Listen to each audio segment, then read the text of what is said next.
Okay. So ನೋಡಿ, ಜೆಂಕಿನ್ಸ್ ಅಲ್ಲಿ so far ಏನೆಲ್ಲ ನೋಡಿದ್ವಿ. ಜೆಂಕಿನ್ಸ್ ನಾವು ಮತ್ತೆ ರಿವಿಸಿಟ್ ಮಾಡ್ತೀವಿ ಪ್ರತಿ ಟೂಲ್ ತಂದಾಗ. We will try to integrate and we will come back to Jenkins, right?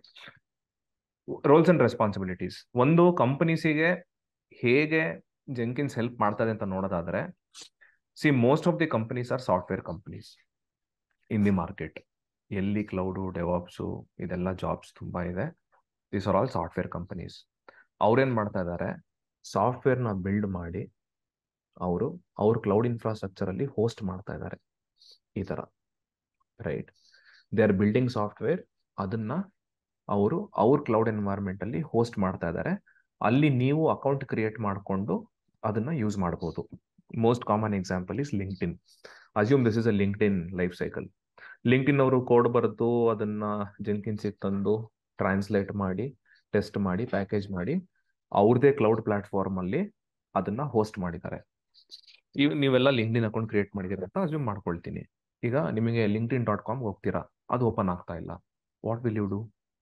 Can you go complaint to LinkedIn? Hey, can you fix this fast? If you had a paid account, then yes. Premium account to, if there is some revenue involved, you can basically go and charge them. If not, you have to wait till it is coming back online. Alva? Just assume, ಯಾರೊಬ್ರು scenario ಕೇಳಿದ್ರಲ್ವಾ, Jenkins ಅಲ್ಲಿ job ಇಲ್ಲ ಅಂತ turn off ಮಾಡಿದ್ರೆ, ಜೆಂಕಿನ್ಸ್ ಇಲ್ಲ ಅಂತ assume ಮಾಡ್ಕೊಳ್ಳಿ. ಜೆಂಕಿನ್ಸ್ ಇಲ್ಲ ಅಂದ್ರೆ ಏನಾಗುತ್ತೆ, ಡೆವಲಪರು ನೆಕ್ಸ್ಟ್ ಇಲ್ಲಿ ಯಾರು ಮೇವೆನ್ ಕೋಡ್ ಕಂಪೈಲ್ ಮಾಡ್ತಾರೆ ಅವ್ರಿಗೆ ಕಾಲ್ ಮಾಡಬೇಕು, right? So developer will reach out to the team, that is the project build team ಅಂತ ಕರಿತೀವಿ, ಮೇವೆನ್ ಯೂಸ್ ಮಾಡೋರನ್ನ. ಅವ್ರನ್ನ ಮ್ಯಾನ್ಯಲ್ ಆಗಿ ಇಟ್ಕೊಬೇಕು, ಅವರು ಆ ಕೆಲಸನ ಮ್ಯಾನ್ಯಲ್ ಆಗಿ ಮಾಡಬೇಕು. ಒಂದು ತುಂಬಾ ಟೈಮ್ ಹಿಡಿಯುತ್ತೆ. ಇನ್ನೊಂದು, ವಾಟ್ ವಿಲ್ ಹ್ಯಾಪನ್, ಟೈಮ್ ಜೊತೆ ಮ್ಯಾನ್ಯಲ್ ಸ್ಟೆಪ್ಸ್ ಮಾಡಿದಾಗ, ನೋಡಿ ನೆನ್ನೆ ನಾವೇ ಒಂದು ಮಿಸ್ಟೇಕ್ ಮಾಡಿದ್ವಿ ಅಲ್ವಾ, ಜೆಂಕಿನ್ಸ್ ಅಲ್ಲಿ IP ಅಡ್ರೆಸ್ ಚೇಂಜ್ ಆಗಿತ್ತು, ರೀಸ್ಟಾರ್ಟ್ ಮಾಡಲಿಲ್ಲ. ಈ ತರ ಅಪ್ಲಿಕೇಶನ್ ಏನೋ ಬಿಲ್ಡ್ ಆಗೋಗ್ಬೋದು ಹಂಗೆ ಹಿಂಗೆ, ಬಟ್ ಎರರ್ ಇರುತ್ತೆ. ಕಸ್ಟಮರಿಗೆ ಅಪ್ಲಿಕೇಶನ್ ಸಿಕ್ಕಿದ್ಮೇಲೆ ಕಸ್ಟಮರ್ ಯಾವಾಗ ಲಾಗಿನ್ ಮಾಡ್ತಾರೆ ಅವರಿಗೆ ಈ ಪ್ರಾಬ್ಲಮ್ಸ್ ಗೊತ್ತಾಗುತ್ತೆ. ಓ, ಇದು ಕರೆಕ್ಟ್ ಆಗಿ ಬಿಲ್ಡ್ ಮಾಡಿಲ್ಲ ಅಂತ. ನೀವು ತುಂಬಾ ಪ್ರಾಮಿಸ್ ಮಾಡ್ಬಿಟ್ಟಿರ್ತೀರಾ ಕಸ್ಟಮರ್ಗೆ, ನಮ್ದು ಸೂಪರ್ ಪ್ರಾಡಕ್ಟ್, ವರ್ಲ್ಡ್ ನಂಬರ್ 1, ಈ ಕೆಲಸ ಮಾಡುತ್ತೆ, ಆ ಕೆಲಸ ಮಾಡುತ್ತೆ ಅಂತ. ಆ ಕಸ್ಟಮರ್ಸಿಗೆ ಅವ್ರ ಡೇ ಟು ಡೇ ಕೆಲಸ ಏನ್ ಮಾಡಬೇಕು, ಆ ಕೆಲಸಕ್ಕೆ ಈ ಟೂಲ್ ಬೇಕಿರುತ್ತೆ, right? That is enterprise softwares. ಅವ್ರ ಕಂಪ್ನಿಯಲ್ಲಿ ನಡೆಯೋ ಡೇ ಟು ಡೇ ಕೆಲಸ ನಿಂತೋಗುತ್ತೆ ನಿಮ್ ಪ್ರಾಡಕ್ಟ್ ಕರೆಕ್ಟಾಗಿ ವರ್ಕ್ ಆಗಲಿಲ್ಲ ಅಂದ್ರೆ. ಸೊ ಈ ತರ ಎಲ್ಲ ಇದ್ದಾಗ ಜೆಂಕಿನ್ಸ್ ಅಂತ ಸಿಸ್ಟಮ್ ತಂದು ನೀವು ಕಂಟಿನ್ಯೂಸ್ ಇಂಟಿಗ್ರೇಷನ್ ನ ಬಿಲ್ಡ್ ಮಾಡ್ತೀರಾ. ಕಂಟಿನ್ಯೂಸ್ ಇಂಟಿಗ್ರೇಷನ್ ಬಿಲ್ಡ್ ಮಾಡಿದಾಗ ಏನ್ ಮಾಡ್ತೀರಾ, ರೈಟ್? ಕಂಟಿನ್ಯೂಸ್ ಇಂಟಿಗ್ರೇಷನ್ ಬಿಲ್ಡ್ ಮಾಡಿದಾಗ ಎಲ್ಲಾ ಸ್ಟೇಜಸ್ ಆಟೋಮೆಟಿಕ್ ಆಗಿ ವರ್ಕ್ ಆಗುತ್ತೆ ನೀವು ಸ್ಟೇಜ್ ನ ಡಿಫೈನ್ ಮಾಡಿದಾಗ. The other day we saw, right, Git ಅಲ್ಲಿ ಯಾರೋ ಕೋಡ್ ಹಾಕಿದ ಕೂಡಲೇ it is automatically consuming the code. Automatic ಆಗಿ ನೆಕ್ಸ್ಟ್ ಮೇವನ್ ತಗೊಂಡು ಬಿಲ್ಡ್ ಮಾಡುತ್ತೆ, ಟೆಸ್ಟ್ ಮಾಡುತ್ತೆ, ಮಾಡಿ ಡೆಲಿವರಿ ಮಾಡುತ್ತೆ, ರೈಟ್? ಸೊ ನೀವು ಒಂದು ಕಂಪ್ನಿ ಜಾಯ್ನ್ ಆದ, ಈ ತರ ಬಿಸ್ನೆಸ್ ಬೆನಿಫಿಟ್ಸ್ ತುಂಬಾ ಇದೆ ಕಂಪನೀಸಿಗೆ, right? Error free software, timely delivery, right? And accurate software positioning and easy integration, free of cost. So ನೀವು ಕಂಪ್ನಿ ಜಾಯ್ನ್ ಆದಾಗ ನಿಮಗೆ ಒಂದೊಂದು ಕಂಪ್ನಿಲಿ ಏನು ಪ್ರಾಕ್ಟೀಸ್ ಇರುತ್ತೆ, ವಿಪ್ರೋ ಪ್ರತಿ ಪ್ರಾಜೆಕ್ಟ್ಗೂ ಒಂದು ಜೆಂಕಿನ್ಸ್, ಅದಕ್ಕೆ ಒಂದು ಇನ್ಫ್ರಾಸ್ಟ್ರಕ್ಚರ್ ಬಿಲ್ಡ್ ಮಾಡಿ ಅದಕ್ಕೆ ಒಂದು ಜೆಂಕಿನ್ಸ್ ಯೂಸ್ ಮಾಡೋದು. ಬಟ್ ಪ್ರತಿ ಪ್ರಾಜೆಕ್ಟಿಗೂ ಅವ್ರ ಹತ್ರ ಇನ್ಫ್ರಾಸ್ಟ್ರಕ್ಚರ್, ಡೆವಾಪ್ಸ್ ಇಂಜಿನಿಯರ್ಸ್ ಇಲ್ಲ. ಅವ್ರೇನ್ ಮಾಡ್ತಾರೆ, ಇನ್ಫ್ರಾಸ್ಟ್ರಕ್ಚರ್, ಕ್ಲೌಡ್ ಇಂಜಿನಿಯರ್ಸ್ ಎಲ್ಲ ಕಾಮನ್ ಅಲ್ಲಿ ಎಲ್ಲ ಪ್ರಾಜೆಕ್ಟಿಗೆ ಅಸೈನ್ ಮಾಡ್ತಿರ್ತಾರೆ. ನಿಮ್ಮಂತ ಪ್ರಾಜೆಕ್ಟಿಗೆ ಅಸೈನ್ ಮಾಡ್ತಾರೆ, ಈ ಆರ್ಕಿಟೆಕ್ಚರ್ ಬಿಲ್ಡ್ ಮಾಡಿ ಅಂತ. ಆರ್ಕಿಟೆಕ್ಚರ್ ಅಲ್ಲಿ ನೀವು ಜೆಂಕಿನ್ಸ್ ಇನ್ಸ್ಟಾಲ್ ಮಾಡಬೇಕು, ಜೆಂಕಿನ್ಸ್ ನ ಕನ್ಫಿಗರ್ ಮಾಡಬೇಕು, ಇಮೇಲ್ ಸರ್ವರ್ ನ ಕನ್ಫಿಗರ್ ಮಾಡಬೇಕು, ಮಾಸ್ಟರ್ ಸ್ಲೇವ್ ಆರ್ಕಿಟೆಕ್ಚರ್ ರಿಕ್ವೈರ್ಮೆಂಟ್ ಕೊಟ್ಟಿರ್ತಾರೆ, ಅದನ್ನ ಬಿಲ್ಡ್ ಮಾಡಬೇಕು ನೋಡ್ಕೊಂಡು, ರೈಟ್? ಅಲ್ಲಾದ್ಮೇಲೆ ಇದು ಇಮೇಲ್ಸ್ ಬರ್ತಿರುತ್ತಲ್ವಾ, ಆ ಇಮೇಲ್ಸ್ ನ ಮಾನಿಟರ್ ಮಾಡಕ್ ಹೇಳ್ತಾರೆ. ಫೇಲ್ಯೂರ್ ಆದ್ರೆ ಹೋಗಿ ಪೈಪ್ಲೈನ್ ಔಟ್ಪುಟ್ ನೋಡ್ಬೇಕು. ಇಲ್ಲಿ ಔಟ್ಪುಟ್ ತೋರಿಸುತ್ತೆ, ನೋಡಿ ಇಲ್ಲಿ ನಾನೊಂದು ಫೇಲ್ ಮಾಡಿದೆ ಅಲ್ವಾ, ಸಿಂಟೆಕ್ಸ್ ಜಸ್ಟ್ ಒಂದು ಸಿಂಟೆಕ್ಸ್ ಇದು ಮಾಡಿದೆ ಅಷ್ಟೇ. ಕ್ಲಿಕ್ ಮಾಡಿದ್ರೆ ಇಲ್ಲಿ ತೋರಿಸುತ್ತೆ ಕನ್ಸೋಲ್ ಔಟ್ಪುಟ್ ಅಲ್ಲಿ ಏನ್ ಎರರ್ ಅಂತ, right? So what is it saying here? Compilation error, workflow script 27 expecting ಇದು bracket but found at line number 27 column number 1. So go to this configure, ಇಲ್ಲಿ ವಾಟ್ ಈಸ್ ಲೈನ್ ನಂಬರ್ 27, ಇಲ್ಲಿ C ಅಲ್ಲಿ ಮೇಲೆ click ಮಾಡಿ ತೋರಿಸುತ್ತೆ expecting one closure. ನಾನು ತೆಗ್ದಿದ್ದೀನಿ purposefully fail ಮಾಡೋಣ ಅಂತ. ಸೊ ಅದನ್ನ ಹೋಗಿ ಆ್ಯಡ್ ಮಾಡ್ತೀರಾ, right? Done, right? So wherever you remove it, you just add it and your issues will be solved. Save, build, right? So ಈ ತರ ನೀವು ಇದನ್ನ ಬಿಲ್ಡ್ ಮಾಡಿ ನೀವು ಇದನ್ನ ಟೆಸ್ಟ್ ಮಾಡಿದಾಗ ನಿಮಗೆ ಇದು ತೋರಿಸುತ್ತೆ ಏನ್ ಎರರ್ ಬರ್ತಿದೆ. ಇದು ಇಮೇಲ್ ಅಲ್ಲಿ ಬರುತ್ತೆ, ಇದನ್ನ ನೀವು ಫಿಕ್ಸ್ ಮಾಡಬೇಕು. ಕಾಮನ್ ಎರರ್, ಎರರ್ ನನಗೇನು ಗೊತ್ತಾಗ್ಲಿಲ್ಲ, ಎರರ್ ಮೆಸೇಜ್ ತಗೊಳ್ಳಿ, right? Try to find it in Google, try to find it in your ಕಂಪ್ನಿಯಲ್ಲಿ ನಾಲೆಡ್ಜ್ ಆರ್ಟಿಕಲ್ ಅಂತ ಇರುತ್ತೆ, ಕಂಪ್ನಿಯಲ್ಲಿ ಸೀನಿಯರ್ಸ್ ಇರ್ತಾರೆ, right? Try to do it. But production ಅಲ್ಲಿ ವರ್ಕ್ ಮಾಡ್ಬೇಕಾದ್ರೆ ಯಾವತ್ತು ಅಸ್ಯೂಮ್ ಮಾಡ್ಕೊಂಡೇನು ರನ್ ಮಾಡಕ್ ಹೋಗ್ಬೇಡಿ. 100% ಶೋರ್ ಇರಬೇಕು ಏನಾಗ್ತಿದೆ ಏನ್ ಮಾಡಬೇಕು ಅಂತ. ಒಂದು installation, pipeline monitoring, email configurations, right? Tool integrations, ಬೇರೆ ಬೇರೆ ಟೂಲ್. ಈಗ ಕಂಪ್ನಿಯಲ್ಲಿ ಸಾಫ್ಟ್ವೇರ್ ಟೆಸ್ಟಿಂಗ್ ಟೀಮ್ ಅವ್ರು ಹೊಸ ಟೂಲ್ ತಗೊಂಡ್ಬರ್ತಾರೆ. ಏನ್ ಟೂಲ್ ತಗೊಂಡ್ಬರ್ತಾರೆ? ಕಂಪ್ನಿಯಲ್ಲಿ ಟೂಲ್ ತಗೊಂಡ್ಬಂದು they will bring SonarQube, ಅದನ್ನ ಇಂಟಿಗ್ರೇಟ್ ಮಾಡಿ ಅಂತ ಹೇಳ್ತಾರೆ. ಗೈಡ್ ಇರುತ್ತೆ, ರೈಟ್? ನೋಡ್ಕೊಂಡು ಯು ಹ್ಯಾವ್ ಟು ಇಂಟಿಗ್ರೇಟ್. ಅದಕ್ಕೆಲ್ಲ ಪ್ಲಗಿನ್ಸ್ ಮ್ಯಾನೇಜ್ ಮಾಡಬೇಕು, ಪ್ಲಗಿನ್ಸ್ ಇನ್ಸ್ಟಾಲ್ ಮಾಡಬೇಕು. ಸೊ ಅವೈಲೇಬಲ್ ಪ್ಲಗಿನ್ಸ್ ಹೋಗ್ತೀರಾ, ಸೋನಾರ್ ಕ್ಯೂಬ್ ಟೆಸ್ಟಿಂಗ್ ಟೂಲ್, ಅದ್ರ ರಿಲೇಟೆಡ್ ಎಲ್ಲ ಪ್ಲಗಿನ್ಸ್ನ ನೀವು ಇನ್ಸ್ಟಾಲ್ ಮಾಡಬೇಕು. Sonar scanner, this is main, right? Sir Jenkins ಅಲ್ಲೇ ಮೇವಿನ್ ಮತ್ತೆ ಸೋನಾರ್ ಕ್ಯೂಬ್ ಎಲ್ಲ ಇನ್ಸ್ಟಾಲ್ ಮಾಡೋದು. ಪ್ಲಗಿನ್ ಟೂಲ್ ಅಲ್ಲ, ಪ್ಲಗಿನ್ ಇನ್ಸ್ಟಾಲ್ ಮಾಡ್ಕೊಳ್ತೀರಾ. ಪ್ಲಗಿನ್ ಅಂದ್ರೆ ಎಕ್ಸ್ಟೆಂಡೆಡ್ ಸಾಫ್ಟ್ವೇರ್. ಮೇವನ್ ಏನ್ ಕೆಲಸ ಮಾಡುತ್ತೆ ಅದೇ ಕೆಲಸ ಇವಾಗ ಜೆನ್ಕಿನ್ಸ್ ಮಾಡುತ್ತೆ, ಬಿಕಾಸ್ ಆ ಫೀಚರ್ ನಾನು ಆಡ್ ಮಾಡ್ತಾ ಇದೀನಿ ಪ್ಲಗಿನ್ ಮಾಡ್ಕೊಂಡು, right? Okay, just as a supporting. Connectivity, right? ನಿಮ್ಮ ಹತ್ರ ಫೋನ್ ಇದೆ, ಫೋನ್ ಪರ್ಚೇಸ್ ಮಾಡಿದೀರಾ, ಫೋನಲ್ಲಿ ಫೋನ್ ಪರ್ಚೇಸ್ ಮಾಡಿ ಆಪ್ಸ್ ಹೋಗ್ತೀರಾ, it should show what? LinkedIn ಇಲ್ಲ, ಏನ್ ಮಾಡ್ತೀರಾ? ಇನ್ಸ್ಟಾಲ್. ಎಕ್ಸಾಕ್ಟ್ಲಿ, ಇಲ್ಲೂ ಪ್ಲಗಿನ್ ಲೈಬ್ರರಿಗೆ ಹೋಗ್ತೀರಾ, ಪ್ಲಗಿನ್ ಇನ್ಸ್ಟಾಲ್ ಮಾಡ್ತೀರಾ, right? Now you can use LinkedIn in your phone. Similarly Maven ಬೇಕು ಜೆನ್ಕಿನ್ಸ್ ಅಲ್ಲಿ ಅಂದ್ರೆ you install Maven plugin from the library. Clear? what available plugins? Do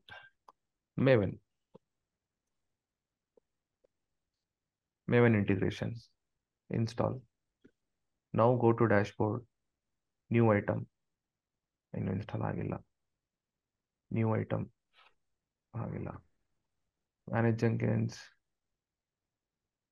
plugins, available plugins, installed plugins, Maven install ಆಗಿದೆ. Dashboard, refresh, new item, Maven project ಬಂತಾ ಇಲ್ಲಿ? Like that. Sir ಅಂದ್ರೆ ಜೆನ್ಕಿನ್ಸ್ ಅಲ್ಲೇ ನಾವೆಲ್ಲ plugins ಮಾಡ್ತೀವಿ, ಅಂದ್ರೆ ಸಪರೇಟ್ ನಾವು Maven. Plugin is a extended software code adding which you get to use the feature in the Jenkins application.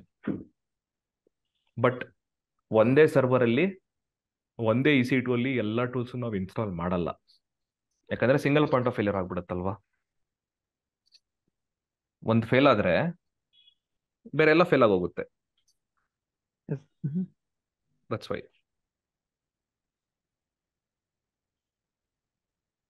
So difference between plugin and package? Both are softwares itself, code of line, right? They're called differently. There's jar anta karitare, war anta karitare, right? There are multiple things. Package annadu, it can be very specific to one piece of software that is created for a specific purpose. Plugin annadu, it is built mainly for integrations.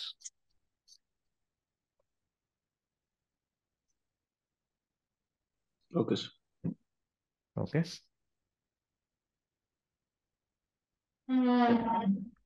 Doubts, questions? ಅದಾದ್ಮೇಲೆ ಇಂಟರ್ವ್ಯೂಗೆ ಹೋದಾಗ mainly ನಿಮಗೆ ಜೆನ್ಕಿನ್ಸ್ installation, Java ಬಗ್ಗೆ ಕೇಳ್ತಾರೆ. Then installation commands ನಿಮ್ಗೆ ಕೇಳಕ್ ಹೋಗಲ್ಲ, home directory ಕೇಳ್ತಾರೆ. Master slave architecture ಅಂದ್ರೆ ಏನು ಕೇಳ್ತಾರೆ. ಪೈಪ್ಲೈನ್ಸ್ ಅಲ್ಲಿ ಡಿಫ್ರೆಂಟ್ ಟೈಪ್ಸ್ ಕೇಳ್ತಾರೆ, right. Pipeline may be printout ತೋರಿಸಿ ಕೇಳ್ತಾರೆ, ಸ್ಕ್ರಿಪ್ಟೆಡ್ ಡಿಕ್ಲರೇಟಿವ್ ಐಡೆಂಟಿಫೈ ಮಾಡಿ ಅಂತ. ಆಮೇಲೆ ಪೈಪ್ಲೈನ್ ಬರ್ದಿದ್ದೀರಾ ಕೇಳ್ತಾರೆ. ದೆನ್ ಗಿಟ್ಟು ಮತ್ತೆ ಜೆಂಕಿನ್ಸ್ ಇಂಟಿಗ್ರೇಷನ್ ಕೇಳ್ತಾರೆ. ಆಟೋಮೇಟಿಂಗ್ ಸೋರ್ಸ್ ಕೋಡ್ ಕ್ಲೋನ್ ಕೇಳ್ತಾರೆ. ವೆಬ್ ಬುಕ್ ಕ್ರಿಯೇಟ್ ಮಾಡಿ ಏನ್ ಮಾಡ್ತೀರಾ ಅದನ್ನ. ಅದಾದ್ಮೇಲೆ ನಿಮಗೆ ಜೆಂಕಿನ್ಸ್ ಪೋರ್ಟ್ ನಂಬರ್ ಕೇಳ್ತಾರೆ. ಜೆಂಕಿನ್ಸ್ ರೀಸ್ಟಾರ್ಟ್ ಮಾಡಿದಾಗ ಐ ಪಿ ಅಡ್ರೆಸ್ ಕಾನ್ಫ್ಲಿಕ್ಟ್ ಕೇಳ್ತಾರೆ. ಅಂದ್ರೆ ಎಲಾಸ್ಟಿಕ್ ಐ ಪಿ ಅಡ್ರೆಸ್ ಇಲ್ಲಾಂದ್ರೆ ಏನಾಗುತ್ತೆ, how you do that. Email configurations ಬಗ್ಗೆ ಕೇಳ್ತಾರೆ. I mean rough idea, you don't have to give the exact steps, ಗೊತ್ತಾ ಹೇಗ್ ಮಾಡಕ್ ಬರುತ್ತಾ ಕೇಳ್ತಾರೆ. Then apart from that CI/CD project ಯಾವ್ದು ಮಾಡಿದೀರಾ ಅದೆಲ್ಲ ಕೇಳ್ತಾರೆ. That we will do mini projects, right. So you will understand those parts, right. ಅದಾದ್ಮೇಲೆ day to day ರೆಸ್ಪಾನ್ಸಿಬಿಲಿಟಿಯಲ್ಲಿ change management ನೋಡೋದಾದ್ರೆ ಜೆಂಕಿನ್ಸ್ ಅಪ್ಗ್ರೇಡ್ ಬರುತ್ತೆ ರಿಕ್ವೈರ್ಮೆಂಟ್. ಕಂಪ್ನಿಲಿ ಏನಾಗುತ್ತೆ, ಅವರು ಜೆಂಕಿನ್ಸ್ ನ ನಿಮ್ ಇಂಟರ್ನಲ್ IT ಟೀಮ್ ಅವ್ರು ಮಾನಿಟರ್ ಮಾಡ್ತಿರ್ತಾರೆ. ಜೆಂಕಿನ್ಸ್ ಇಂದ ಏನಾದ್ರು ನಮಗೆ ತೊಂದರೆ ಆಗುತ್ತಾ, ನಮ್ ಪ್ರೊಡಕ್ಷನ್ ಎನ್ವೈರನ್ಮೆಂಟ್ ಅಲ್ಲಿ ಜೆಂಕಿನ್ಸ್ ಇಟ್ಕೊಂಡಿದೀವಿ, ಅದನ್ನ ಯಾರು ಹ್ಯಾಕ್ ಮಾಡ್ಬೋದಾ ಅಂತ, ರೈಟ್. ಸೊ ಅವ್ರ ಹತ್ರ ಟೂಲ್ಸ್ ಇರುತ್ತೆ, IT ಟೀಮ್ ಹತ್ರ. ಅವರು ಈ ಟೂಲ್ ನ ಸ್ಕ್ಯಾನ್ ಮಾಡ್ತಿರ್ತಾರೆ, ರೈಟ್. ನೋಡಿ, ಸೆಕ್ಯೂರಿಟಿ ಅಡ್ವೈಸರಿ ಅನೌನ್ಸ್ ಮಾಡಿದ್ದಾರೆ ಈ ವರ್ಷನ್ನಿಗೆ. ಮಾರ್ಚ್ ಅಲ್ಲಿ version 277 to 375.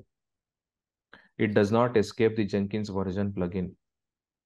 Error message. Exploitation, error exploit ಮಾಡಬಹುದು.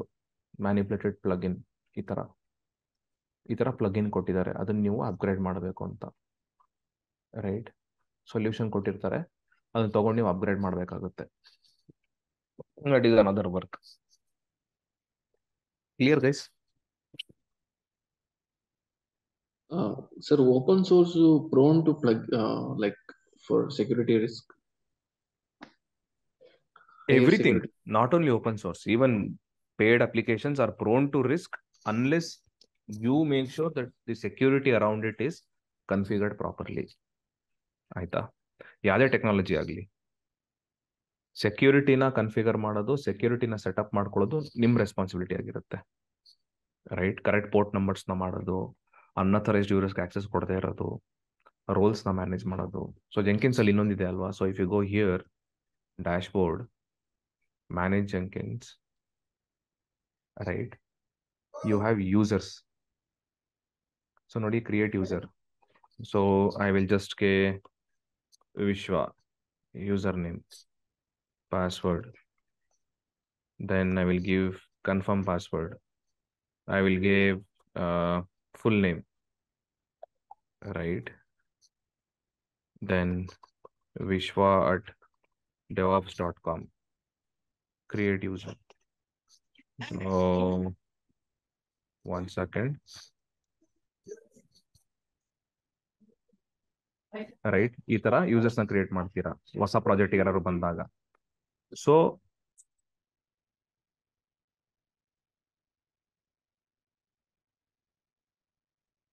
ಈ ತರ ಕ್ರಿಯೇಟ್ ಮಾಡ್ತೀರಾ. ಇವರಿಗೆ you have to define the role. ನೋಡಿ, ಯೂಸರ್ ಕ್ರಿಯೇಟ್ ಮಾಡಿದೆ, ಯೂಸರ್ಗೆ ಟೋಕನ್ ಸೆಟ್ ಮಾಡಬೇಕಾ. ಸೊ ಯಾವ್ದಾದ್ರು ರಿಜಿಸ್ಟರ್ಡ್ ಫಸ್ಟ್ ಟೋಕನ್ ಕ್ರಿಯೇಟ್ ಮಾಡಬೇಕು. ಮೊನ್ನೆ ತೋರಿಸ್ದೆ ಅಲ್ವಾ ಯಾವ ತರ ಟೋಕನ್ ಕ್ರಿಯೇಟ್ ಮಾಡೋದು ಅಂತ. ಸೊ ಆ ತರ ಟೋಕನ್ ಕ್ರಿಯೇಟ್ ಮಾಡಿ, then assign the token, right. Then for them view, ಯಾವ ತರ ವ್ಯೂನ ನೀವು ತೋರಿಸ್ಬೋದು ಅವರಿಗೆ ಅಂತ, ರೈಟ್. ಪ್ರೈವೇಟ್ ವ್ಯೂ ಏನಾದ್ರು ಕೊಡಬೇಕಾ ಸ್ಪೆಸಿಫಿಕ್ ಡ್ಯಾಶ್ ಬೋರ್ಡಿಗೆ or something. So keys, if they have any keys. So key ಹೇಗೆ ಜನರೇಟ್ ಮಾಡ್ತೀರಾ ಲಿನಕ್ಸ್ ಅಲ್ಲಿ ಅಂದ್ರೆ, just go to this box here, and again they got terminated. 1 second.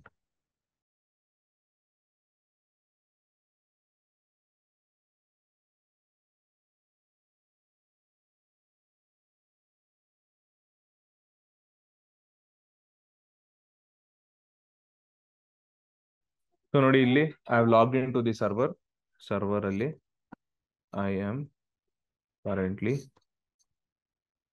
EC2 user ಪರವಾಗಿಲ್ಲ, ssh-keygen ಅಂತ ಕಮಾಂಡ್.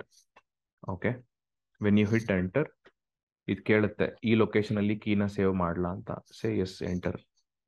ಏನಾದ್ರು ಮೆಸೇಜ್ ಕೊಡ್ಬೇಕಾ ಅಂತ, I don't want. So blank, just because last line was blank, here also blank, enter. That's it. ಇವಾಗ if you navigate to this location cd here, see one public key and one private key is generated, right? So ಈಗ cat id underscore rsa dot pub, this is your key. ಈ ಕೀನ copy ಮಾಡಿಕೊಂಡು this key Vishwa has to give because I'm adding Vishwa's key, right? He will give me the key, I will add here. So ಈ user ಎಲ್ಲ ಈ sessions ನ terminate ಮಾಡ್ಬೇಕಾದ್ರೆ I can control from here. Time zone, where does he work from? He work from Asia, for example, Asia, Calcutta time zone or Chennai, right? GMT plus 5.3 hours namdu Kolkata. That is fine. Save. ಈ ತರ you create multiple users, right? So go to configure their views, ಅವ್ರಿಗೆ ಏನೆಲ್ಲ view ತೋರಿಸ್ಬೋದು ಅಂತ you do it. So this is how you do user administration in user administration works. Sir ಅಂದ್ರೆ this is like ಬ್ಯಾಚಿಯನ್ server ಅಲ್ಲಿ ಯಾವ ತರ ಮಾಡಿದ್ರು ಆ ತರ ಅಲ್ಲ ಸರ್, ಕೀ ಕಾಪಿ ಮಾಡಿ. ಏನ್ ಹೇಳಿ ಸರ್ ಅಂದ್ರೆ ಜೆಮ್ ಸರ್ವರ್ ಅಲ್ಲಿ ಮಾಡಿದ್ವಲ್ಲ ಸರ್, ಅದೇ ತರ ಅಲ್ಲ ಸರ್? ಲಿನಕ್ಸ್ ಅಲ್ಲಿ ನೀವು ಕೀ ಜನರೇಟ್ ಮಾಡೋದು ಈ ತರ. ಈಗ ಇಲ್ಲಿ ಕೀ ಜನರೇಟ್ ಮಾಡಿದೆ ಅಲ್ವಾ, ಈ ಸರ್ವರ್ಗೂ ಕನೆಕ್ಟಿವಿಟಿ ಮಾಡಬೇಕು ಅಂದ್ರೆ ಈ ಕೀ ತಗೊಂಡೋಗಿ ಇಲ್ಲಿ ಅಥರೈಸ್ಡ್ ಕೀಸ್ ಅಲ್ಲಿ ಕಾಪಿ ಮಾಡ್ತೀನಿ ಅಷ್ಟೇ. Same method.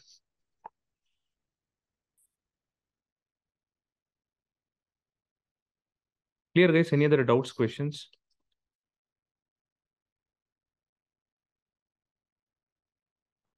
ಹಲೋ ಹೇಳಿ. ಸರ್, ಅಲ್ಲಿ ಡ್ಯಾಶ್ ಬೋರ್ಡ್ ಅಲ್ಲಿ ಪೀಪಲ್ ಅಂತ ಇದೆಯಲ್ಲ, ಅಲ್ಲಿ ನನ್ನ ನೇಮು ಮತ್ತೆ ನೋ ರಿಪ್ಲೈ ಅಂತ ಬಂದಿತ್ತು. ನೋ ರಿಪ್ಲೈ ಅಂದ್ರೆ ಏನು ಸರ್ ಅದು? ಬೇರೆ ಡ್ಯಾಶ್ ಬೋರ್ಡ್ ಅಲ್ಲಿ ಪೀಪಲ್ ಹೋದ್ರೆ ಇಲ್ಲಿ ನನ್ನ ನೇಮ್ ಜೊತೆಗೆ ಇಲ್ಲಿ ನೀವು ಇವಾಗ ಆಡ್ ಮಾಡಿದ್ರೆ ಅದಕ್ಕೆ ವಿಶ್ವ ಅಂತ ಇದೆ, ನನಗೆ ನೋ ರಿಪ್ಲೈ ಅಂತ ಒಂದು ಯೂಸರ್ ಐಡಿ ಇತ್ತು. ನೋ ರಿಪ್ಲೈ ಅಂತ ಇದೆಯಾ? ಇಮೇಲ್ ಅಡ್ರೆಸ್ ಕನ್ಫಿಗರ್ ಮಾಡಿದ್ದೀರಾ? ಇಲ್ಲ ಸರ್, ಏನು ಮಾಡಿರಲಿಲ್ಲ, ಬರೀ ಜಸ್ಟ್ ಇನ್ಸ್ಟಾಲ್ ಮಾಡಿ. ಯಾಕಂದ್ರೆ ನೀವು ಜೆಂಕಿನ್ಸ್ ಇನ್ಸ್ಟಾಲ್ ಮಾಡ್ತಾ ಅಲ್ಲಿ ಮೇನ್ ಸ್ಕ್ರೀನ್ ಅಲ್ಲಿ ಕ್ರೆಡೆನ್ಷಿಯಲ್ಸ್ ಎಲ್ಲ ಕೇಳುತ್ತಲ್ವಾ, admin. If you skip that step it will create that. Admin ಕಾಣ್ತಿದ್ಯಾ? ಸರ್, ಅದು ಕಾಣಿಸ್ತಿದೆ. ಅಡ್ಮಿನ್ ಕಾಣ್ತಿದೆ ಅಂದ್ರೆ then it should be added. Without adding it will not show there no reply ಅಂತ. ಕ್ಲಿಕ್ ಮಾಡಿರಲ್ಲ ಪ್ರಾಪರ್ಟೀಸ್ ನೋಡಿ ಏನಿದೆ ಅಂತ. Okay sir.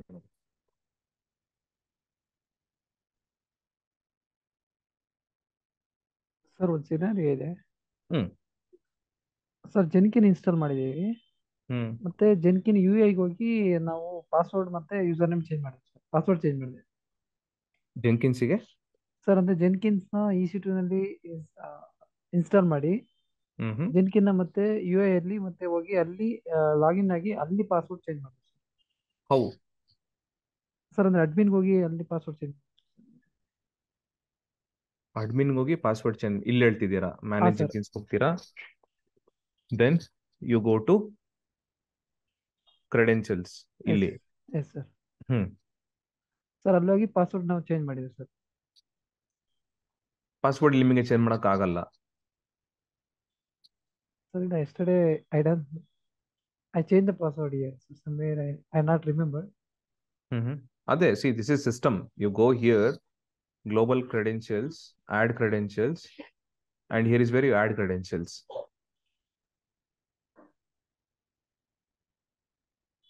No sir, yesterday ನಾನು ಚೇಂಜ್ ಮಾಡಿದ್ದೆ ಸರ್ ಪಾಸ್ವರ್ಡ್, ಬಟ್ ನಾವು ಇವಾಗ ಪಾಸ್ವರ್ಡ್ I forgot.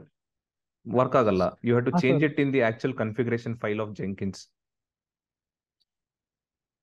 .xml ಅಂತ ಫೈಲ್ ಇರುತ್ತೆ, ಅಲ್ಲಿ ಅದನ್ನ ಚೇಂಜ್ ಮಾಡ್ಬೇಕು ನೀವು. Okay sir. ಅಂದ್ರೆ ಇವಾಗ ಲಾಗಿನ್ ಆಗ್ಲಿಕ್ಕೆ ಆಗ್ತಾ ಇಲ್ಲ. ಅದೇ correct. Last class also somebody did the same mistake. I wrote an article for them. I can share that with you. Okay. Where is it? Evening batch ಇದೆ ಅಲ್ವಾ? Yeah, I sent it on Telegram. Clear? Okay sir. In real time ಅಲ್ಲಿ ಕಂಪ್ನಿಲಿ, so ಈಗ ನಾವು like access ಮಾಡಬೇಕಾದಾಗ ಗಿಟ್ bash console ಮೇಲೆ ಮತ್ತೆ like visual studio ಯಾವ್ದು maximum company ಯಾವ ಯೂಸ್ ಮಾಡ್ತಾರೆ ಸರ್? ನಾವು ಯಾವ್ದನ್ನ ಪ್ರಾಕ್ಟೀಸ್ ಮಾಡಬೇಕು? ಒಂದು ಕಂಪ್ನಿಲಿ ಒಂದು ಟೂಲ್ ಕೊಟ್ಬಿಡ್ತಾರೆ, ಅದನ್ನೇ ಯೂಸ್ ಮಾಡ್ಬೇಕು ನೀವು. They will not give you any other tool. Okay, maximum companies ಯಾವ ಟೂಲ್ ಯೂಸ್ ಮಾಡ್ತಾರೆ? ಲೈಕ್ ವಿಜುವಲ್ ಸ್ಟುಡಿಯೋ ಯೂಸ್ ಮಾಡ್ತಾರೆ, Git Bash? see it is purely a individual choice. Some people use MobaXterm, they really like the tool. I don't like it because I don't use Windows, or adu correct agi work agalla, right? So I'm comfortable using Visual Studio Code. So some people use direct putty, some people use direct terminal in MacBook. So it's a user preference. Commands same ಇರುತ್ತಾ sir? ಈಗ ನಾವೇನು use ಮಾಡ್ತೇವೆ practice ಮಾಡ್ತಾರೆ commands? Yeah, Linux commands will always remain the same. Same. Correct. Sir ಇದು ಗಿಟ್ Bash ಅಲ್ಲಿ ನಾವು location ಹೋಗಿ ಅಲ್ಲಿ ರೈಟ್ ಕ್ಲಿಕ್ ಹೊಡೆದು ಗಿಟ್ ಬ್ಯಾಶ್ ಆನ್ ಮಾಡ್ಬೋದು. ವಿಜುವಲ್ ಸ್ಟುಡಿಯೋದಲ್ಲಿ ಆತರ ಏನಾದ್ರು ಆಪ್ಷನ್ ಇರುತ್ತೆ ಸರ್? ಅಲ್ಲೂ ನೀವು ನ್ಯಾವಿಗೇಟ್ ಮಾಡ್ಬೋದು, ಅಲ್ಲೇ ಓಪನ್ ಮಾಡ್ಬೇಕಂತೇನಿಲ್ಲ ಗಿಟ್ ಬ್ಯಾಶ್ ಅಲ್ಲಿ. Just I showed you, right? Same CD, give the path. ಯಾವ ಪಾತಲ್ಲಿ ಇರ್ತೀರಾ, ಯಾವ ಪಾತಿಗೆ ಹೋಗ್ಬೇಕು, CD change directory space give the path. Okay, because ಅಲ್ಲಿ ಗಿಟ್ ಬ್ಯಾಶ್ ಅಲ್ಲಿ ಸ್ವಲ್ಪ ಈಸಿ ಆಗಿತ್ತು. So you want to send that push that file in GitHub, like ಅಲ್ಲಿ ರೈಟ್ ಕ್ಲಿಕ್ ಹೊಡೆದು ಅಲ್ಲಿ ಲೊಕೇಶನ್ ಅಲ್ಲೇ ಆನ್ ಆಗೋಗ್ತಿತ್ತು. ಸೊ ಇದ್ರೊಳಗೆ ಆತರ ಏನಾದ್ರು ಆಪ್ಷನ್ ಇದೆಯಾ ಹಿಂಗೆ ಅಂತ? Same you have to navigate ಅಷ್ಟೇ. ನೋಡಿ ಇಲ್ಲಿ ನಾನು ಸಿಸ್ಟಮ್ ಅಲ್ಲಿ ಇದೀನಲ್ವಾ, ನಾನು ಸಿಸ್ಟಮ್ ಅಲ್ಲಿ ಇದೀನಿ, ಇಲ್ಲಿ I have to navigate CD, home, project, git, like this. ಹೇಗೆ ಲಿನಕ್ಸ್ ಅಲ್ಲಿ ನ್ಯಾವಿಗೇಟ್ ಆಗ್ತೀರಾ ಅದೇ ತರ ನ್ಯಾವಿಗೇಟ್ ಆಗ್ಬೇಕಷ್ಟೇ ವಿಜುವಲ್ ಸ್ಟುಡಿಯೋ ಕೋಡ್ ಅಲ್ಲಿ. ಲೈಕ್ ಯೂಸರ್ ಇಂಟರ್ಫೇಸ್ ಇಂದ ಏನು ಅಷ್ಟೊಂದು ಆಗಲ್ಲ? There is no user interface in this tool. It's all command line. Okay. The main purpose people using this is because you can connect to servers. You can use extensions, which is a very good option. Illi extensions use ಮಾಡಬಹುದು. Extensions ನೀವು enable ಮಾಡ್ಕೊಂಡ್ರೆ you will never log into AWS console. ಎಲ್ಲ command line ಇಂದಾನೆ ಮಾಡ್ತೀರಾ ನೀವು. AWS management console ಅಲ್ಲಿ ಹೋಗಿ ನೀವು ಲಾಂಚ್ ಇನ್ಸ್ಟೆನ್ಸ್ ಅದೆಲ್ಲ ಮಾಡ್ತೀರಾ ಅಲ್ವಾ, ಅದು ಲಾಗಿನ್ ಆಗದೆ ಕಮಾಂಡ್ ಲೈನ್ ಇಂದನೂ ಮಾಡಬಹುದು. When we learn Terraform I will show you guys how to do it. So ಆ ತರ ಬೇರೆ ಬೇರೆ ಎಕ್ಸ್ಟೆನ್ಷನ್ ಯೂಸ್ ಮಾಡಿಕೊಂಡು, ಅದೇ ಪ್ಲಗ್ಇನ್ಸ್ ಇದೆಲ್ಲ, ಆ ಟೂಲ್ ಫೀಚರ್ಸ್ ನ ಇಲ್ಲಿಂದಾನೆ ಯೂಸ್ ಮಾಡಬಹುದು. Then you can go here and create containers. Then you go here and basically build your own question answers. If you have a question it will answer that for you, right? Debug ಆದರೆ. So yeah, you can run your entire Kubernetes stack from here, right? You can take notes. These are features in Visual Studio, sir? Correct. So one-stop solution. You can do everything on this. Write code, test code, write script, test script, connect, extensions, debug. You can do everything from one place. Gitbash ಗಿಂತ advance ಇದೆ sir ಇದು? ಇದು advance ಅಲ್ವಾ Gitbash ಗಿಂತ? Gitbash is just an interface ಅಷ್ಟೇ, right? So nodi, so far what we have done, we have basically, I will send the latest document on Jenkins interview questions, adunu prepare ಮಾಡ್ಕೊಳ್ಳಿ. ನೋಡಿ, stage 1 we saw this Git area, right? Now we saw Jenkins. We will revisit Jenkins once the entire architecture is ready. Okay, fine guys, practice these things. Email configurations master slave ಎಲ್ಲ ಮಾಡಿ. And if you have doubts or questions, please post it. Okay? ನೀವು ಇಲ್ಲಿವರೆಗೂ ಕಲ್ತ್ಕೊಂಡಿರೋದ್ರಲ್ಲಿ ಏನೇ doubts ಇದ್ರೂ please comments ಅಲ್ಲಿ mention ಮಾಡಿ. We are very happy to help you. ಹಾಗೆ ನಿಮ್ಗೆ ಈ ವಿಡಿಯೋ ಇಷ್ಟ ಆಗಿದ್ರೆ ಪ್ಲೀಸ್ ಲೈಕ್ ಮಾಡಿ. ನಿಮ್ ಫ್ರೆಂಡ್ಸ್ಗೆ ರಿಲೇಟಿವ್ಸ್ಗೆಲ್ಲ ಹೆಲ್ಪ್ ಆಗುತ್ತೆ ಅಂದ್ರೆ ಪ್ಲೀಸ್ ಶೇರ್ ಮಾಡಿ. ಹಾಗೆ ನಮ್ಮ ಚಾನೆಲ್ನ ಸಬ್ಸ್ಕ್ರೈಬ್ ಮಾಡೋದು ಮರಿಬೇಡಿ.